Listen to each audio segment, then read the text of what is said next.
us to do so, to help us with this, is our good friend Todd Starnes with Fox News, and he is on the phone with us from New York City. How you doing, Todd? Good morning from the frozen tundra of the Big Apple. What happened? You guys get snow too again? We got no snow. Okay. They told us we were going to get some more. Right. But we're not complaining here. The only good thing about the snow, it slows the muggers down.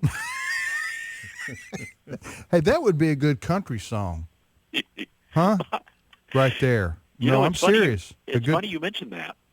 I normally have my quiet time on the subway riding in the morning, and I listen to music as I read my Bible. And somehow, Charlie Daniels ended up in my song rotation. It was like the Gaither vocal band and Charlie Daniels. Oh, so Charlie Daniels was your morning devotional music, right? What this world needs is a few more rednecks, Tim. Okay.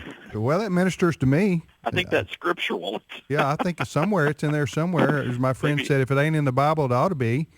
Maybe Ravi Zacharias can help us out with maybe that so. On the theology. Maybe so. Hey, we got some good news to report. I saw your story the other day. By the way, when is your new book coming out? It comes out May 6th. Very excited about this book, God Bless America. Okay, you're going to be back on for a whole program to talk about that, but I just wanted folks to look forward to it. May 6th, Todd Starnes' latest book will be out. It's called God Bless America. That's right, Tim, and we actually have a website up called GodBlessAmericaTheBook.com, and folks can actually go there and read a sample chapter. And we have a good time in this book, but we also have a rather sobering message that the Christian faith is under attack in this country. Well, I said we got some good news to report. You had a story the other day involving Wisconsin Governor Scott Walker. Tell us about that. Tim, this is a great story. Governor Walker was posting something on his Facebook and Twitter page a couple of weeks ago. He posted the words Philippians 4:13. And, of course, we all know that verse, I can do all things through Christ who strengthens me. And after that, he posted that, the Freedom from Religion Foundation, an atheist organization, really got upset. They fired off a letter demanding that the governor remove the tweet from his Twitter account as well as his Facebook account. And they say that posting that Bible message is offensive and it's threatening, and it violates the Constitution. Well, Governor Walker, I reached out to his office, and the governor says, no way, Jose. They are not removing the Bible verse, and they don't have any intention to do that. I'm glad somebody stood up to that group. They're the ones. They're based out of Wisconsin, right? They are indeed. They may be responsible for the stinky cheese in Wisconsin, Tim. but they're called. The name of their group is called the Freedom from Religion. Freedom from Religion Foundation. All right, here's they're the group that sends out letters to school districts and state boards of education all over the country, telling them, you better not allow for prayers at football games on Friday night, or we're going to sue you. That's the group. This is the group, and they've been targeting smaller towns and communities across the country, mainly because those towns don't have the financial resources to fight back in the courts. Well, I know the state of Mississippi. There may be in other states too, because we talked to Governor Phil Bryant of Mississippi about this a few months back. They passed a state law clarifying that prayers at football games were perfectly constitutional, acceptable in the state of Mississippi.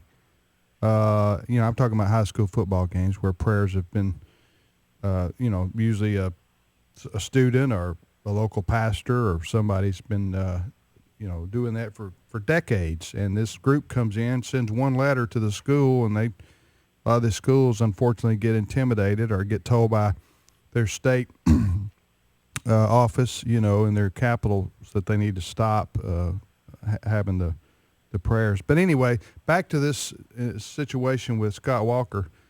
Scott Walker, the governor of Wisconsin, he's getting a reputation of standing up to the political left in this country, isn't he? He certainly is, Tim, and his name is is being mentioned and has been mentioned for quite some time now as a possible presidential candidate to come 2016.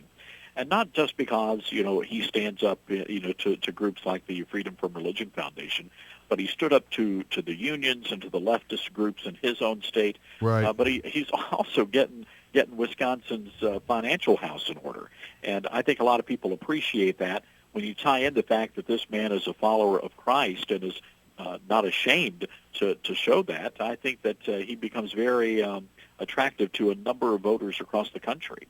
What do you think about World Vision? I'd say they need to go to Lens Crafters and get a checkup. Yeah. Have you ever? I've never seen some. I've never seen a ministry, with a death wish, Tim, like this. Tim, it was absolutely jaw-dropping. Of course, the head of the Assemblies of God Yes. came out today and announced say do not support this group. But here's the other issue. Several very well-known Christian musical groups Yes. are sponsored by World Vision. And you have to wonder if they're going to continue that association based on, the announcement that World Vision made, In case you don't this know, week. folks, World Vision announced that they believed that, I'm paraphrasing, but this is the essence of it. They believe that homosexual marriage is the same, quote, marriage is the same as a marriage between a man and a woman. They make the moral equivalency. That is, and it's sent shockwaves through the evangelical world the last couple days. And I do think that they're going to lose a lot of support. Let me say one other thing about that. And Ray, I know you want to comment. We got another guest coming up in a minute, but we're getting calls and emails, and some of you are saying, well, what am I supposed to do with the child I sponsor? Talking about through World Vision. And that's up to you, okay? We're just the messenger on what World Vision has done here. So because you're caught in an emotional dilemma, which I can appreciate in terms of, and a relational, you have a relationship with the child through World Vision. I understand that. So that's up to you. That's between you and the Lord, and you and whatever your husband or wife, whatever y'all decide to do. All we're saying is this organization has gone directly against the Bible on a very important issue, and I think that disqualifies them from support from Christians, at least in the future.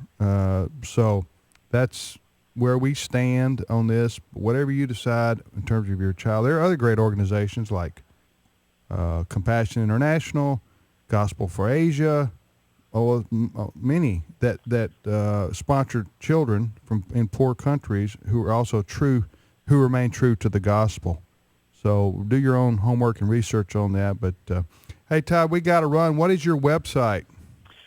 Folks can go to toddstarnes.com, but right now and from here till whenever, we're encouraging folks to visit GodBlessAmericaTheBook.com.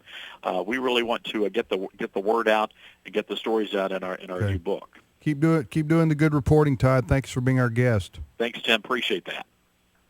Ray, anything you want to add there? Yeah, the one thing is, Tim, if you're out there and you're supporting children through World Vision, first of all, God bless you for your compassion, your love. That's fantastic. But whatever else you do this. Let World Vision know. Right. Tim, it could make a difference. Right. If tens of thousands of Christians from all over America called, wrote, texted, emailed World Vision. I heard yesterday that their phone banks were just overwhelmed with incoming calls from people confused, hurt, and irate about this change. If there's any hope of truly reversing this policy, Christians need to speak out. And you know what? They will listen to their supporters more than they will listen to anyone else, and I understand that. So if you've got a child with World Vision, let them know what you think about this policy change. Yeah, it's inexplicable.